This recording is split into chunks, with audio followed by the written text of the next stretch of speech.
Hello students, my name is Matt Keiper, and we're going to talk about budgets. And I know what you're thinking. Budgets? Really? How boring. But to be honest with you, no, you're right. Budgets are super boring. It's just a bunch of numbers trying to tell you where to spend your money and how you can or can't have fun. That's not exciting at all. I bet if I asked everybody how much money you spend a month going out to eat, buying coffee, buying clothes, you might have some general ideas, maybe, but you certainly wouldn't know exactly how much. A major part of budgeting is tracking your spending. So you create categories, and then as you spend money, you put it into those categories. And through that process, you now know how much money you are spending on various things. And let's say through tracking, you find out that you spend way more money at Taco Bell than you ever thought you could, would, or even want to. And because of that, when things you do want to do come up, you don't have the money to do them. Let's say those are video games, they're going to concerts, they're buying new shoes and purses, right? Those are the things you want to spend your money on, but you learn instead you're spending it at Taco Bell, someplace you don't even really care about. Through tracking and through a budget, you can take better control of your money and make sure you spend it on the things that you actually want to spend it on. There's a saying out there, if you want to see what's important to a person, look at how they spend their time, where they put their attention, and how they spend their money. And through that process, guys, you might find out that you're not spending money in a way that reflects things that are valuable to you. And because of the tracking and the budgeting, you can shift those expenses and you can put them where you actually want to. One of the things that I learned through this process is that my wife and my family, we have 2 children, we spend anywhere between $500 and $900 a month on groceries. On the higher end, typically occurs when we have birthday parties. We're buying more food for guests, those types of things. But because we know those are coming and we know what month they occur, we can shift our spending habits maybe a month or 2 prior to make sure that we can do the things that are important to us. The other place that we realize it is during winter and summer, and your expenses for heating and cooling costs, they change. Through tracking it, you can decide, am I spending too much money heating and cooling my house? Maybe I could put on another blanket and I would be okay with that. And I can save money up to go on a trip, to buy a video game, or to buy that purse. You can shift your spending once you know where it's going. And now that you've shifted your spending, now that you know where your money is going, now you need to prioritize some savings. But that can be hard because there's a lot of different places that we can spend our money on a month.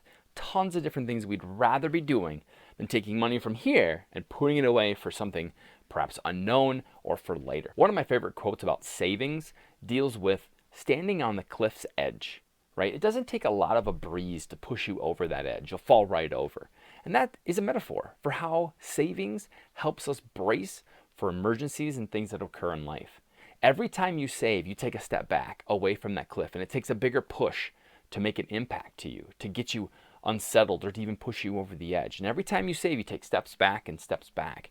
And it makes you confident in being able to purchase things. If there's a concert coming up and you've been setting aside money, you know you can go to that concert. It's really not difficult to do. That is what prioritizing savings does. For me personally, to prioritize savings, I make it a challenge to myself. At the end of every month, I move any excess money that I'm ready to put into savings into a higher yield savings account. Let that money make a little bit of money for me. But every month, that's a challenge. Try to spend as little as possible so that I know at the end of the month I can move the most money possible. And when I see that number go down, it gives me a pause and reason to look back at my spending and say, well, what happened? Did something break? Did I spend extra money? Where are my monies going? And how can I change that? That is how I personally handle prioritized savings. Now, that doesn't always work for everybody. That takes a lot of discipline to not spend money when you really, really want to. And early on, that's a really hard concept to grasp and to learn. So there's this concept out there to make it easier. Pay yourself first. And the idea is that anytime you come into money, whether it be a paycheck, something from an odd job, a birthday, take a portion of those funds and move them into your savings, whether that be a piggy bank or an actual savings account at a bank. Now those monies are gone. You can't try to take them. They're not there tempting you to spend them. And you've adjusted to that new number. My wife and I personally handle that challenge with donations. United Way is an important cause to us, and we want to make sure every month we put money towards that cause. And to do so, I have it taken directly out of my paycheck. Now, the benefit to that is I don't see it. The amount that goes into my bank account is smaller because it's already taken that donation out. Now, I don't have the pain of giving that money to United Way saying, oh, I could have done something else with it. I've adjusted. It's become a habit. This new number is what I live off of. It's how I budget my money. But it makes sure that something that's important to me, but kind of hard to do, donations that I don't directly see a result of, but I know they're important. That's how my family and I kind of take care of that. Now, once you've decided you're going to start saving, good for you. You need to decide, where am I going to put that money? You can put it on your mattress, sure, or you can move it to a savings account, start earning some more interest. But then there's another concept called investing. And what's the difference, and how do I decide? Well, typically savings is going to be something that you need in the near future. Let's say you want a video game that comes out in 6 months. You put money into savings. It's very low risk. You know in 6 months when you withdraw it or when you go get it out of that account, that money's going to be there. It hasn't changed. It's ready to be spent on that video game. Whereas an investment, those returns, they go up and they also go down. So those are typically longer term vehicles where you would put your money. If you had a concert coming up, you wouldn't want to put your money into an investment and hope that it's there in 6 months, because market may go down and you're going to have some losses. And the money you'll take out may not be enough to cover that. So when you decide if you want to put money in investing versus into savings, that's what you want to look at. That's what you want to think about. When am I going to need these money? Now, it can be daunting thinking about how to start, right? You have this big number, this huge goal that you're trying to go for, and it's overwhelming. And the easiest way is to just start.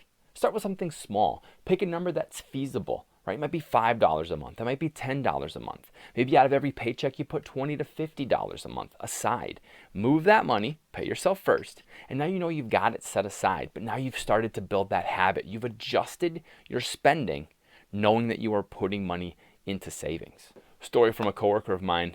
In various financial talks, I'm passionate about this stuff, so I have a tendency to talk to people about it all the time. Found out that they didn't have any savings. And I kind of voiced my concern of like the things that savings accounts do for you and the comfort it can provide in life is really, really beneficial. You should think about it. And over time, it took some time, they decided, you know what, yeah, I think I want to start something. We talked about a good option, and they began to put money into savings. That was about 3 to 5 years ago. I think they have around $5,000 set aside. They went from having absolutely nothing to having $5,000 set aside for whatever life may bring, whether it be an emergency or an unexpected trip that they really wanted to go on. When you're talking about saving money, you have two ways to get that money to save. You can either make more money or you can spend less money. In order to make more money, that might come from an odd job, maybe babysitting, maybe extra hours at work. Sometimes it means selling some stuff that you maybe just don't need anymore. Depending upon your goal and how quickly you need to reach it, there are all sorts of different ways to take your spare time and to turn that into extra money to reach a goal. When it comes to spending less, we have to lower our expenses. We have to get a little bit less of certain things. Popular topic, of course, is coffee. I'm not knocking the coffee drinkers out there. Nothing wrong with a good cup of joe. However, if you're buying coffee every day, it can get really expensive. Maybe that's a good place to go home, make some coffee for a couple different days, still go out on some other days, still be able to enjoy that, but to shift your spending so that you can achieve any other goals you might have. Maybe it means buying secondhand. There's a lot of great places in town where if fashion is not something super important to you, maybe that's a good place to save some money. Instead of going to a department store, you can do that. Another way is to shop for sales, right? If you know you want something, don't just go out and buy it right away. Maybe give it some time, wait a couple weeks if possible, and wait for a sale. A great way to save some money. Budgeting should not be a weight on your life. It is not meant to jump in, to take everything that you love and to squash it, to make sure you have absolutely no fun. What a budget is supposed to do is to free you from worrying about money. When you control where your money goes, when you know how you're spending it compared to how much you're bringing in, you can feel confident that you're not putting yourself in a position where you won't have money to spend later. There's a lot of comfort that can come from knowing. I'm not saying money is important. I'm not saying it's central to life, but I'm saying it is a part of our life. And the better you manage it, the better control you can take of it, the less worry and the more time you're going to have to spend on the things that actually matter to you. You don't have to worry, can I go to that movie? Do I have enough money? You know, because you budgeted it, because you made sure that it was available. So guys, I hope after this, you take the initiative to budget, to track your spending, and to tell your money, where is it that I want you to be spent, and to gain some comfort knowing that you're prepared for the future.